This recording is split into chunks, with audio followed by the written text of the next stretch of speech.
to bring it here home. This is the largest ransomware attack of its kind, targeting a critical piece of the U.S. oil infrastructure. That's sounding the alarm for a lot of companies here who play a major role in our country's oil industry. Jonathan Polasic picks up the story from here. Jonathan, what about our companies locally? Good evening, Tatum. This cyber attack has really revealed a hole in the vulnerabilities of our energy grid. And while this attack is happening on the other side of the country and won't technically impact West Texas, it has served as a wake-up call for oil companies here at home. We live in a digital age. Virtually everything lives online in one way or another. Today, all eyes are on the vulnerabilities of the oil and gas industry. A major pipeline was hacked. The main impact is on the East Coast. It shut down about 2 million gallons of gasoline delivery per day that normally goes through the pipelines.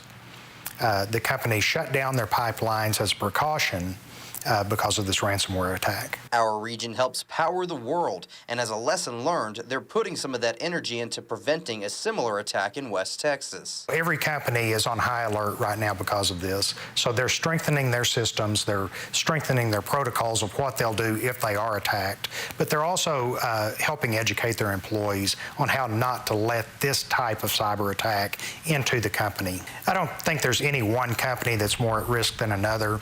You know, we always are concerned about the energy grid itself, and we saw what a disruption of that for 8 days can do and the havoc it brings. But still, we recover from that and move on.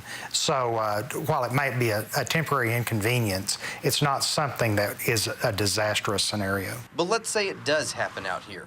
Then what? Mickey Cargill says besides inconvenience, you could expect higher gas prices temporarily. With anything, when there's a shortage initially, that's going to bump the price up some. It builds in that premium, no different than many years ago when anytime there was an attack in the Mideast, that it would bump up prices because of that premium that uncertainty brings into the market. Now, whether it lasts or not, usually it does not. It's usually short term. So in short, this cyber attack on Colonial Pipelines won't likely impact West Texas gasoline prices, especially if it gets back online pretty quickly. But it will serve as a wake-up call for pipelines out here as well. Reporting live in Midland County, Jonathan Polasic, News West 9.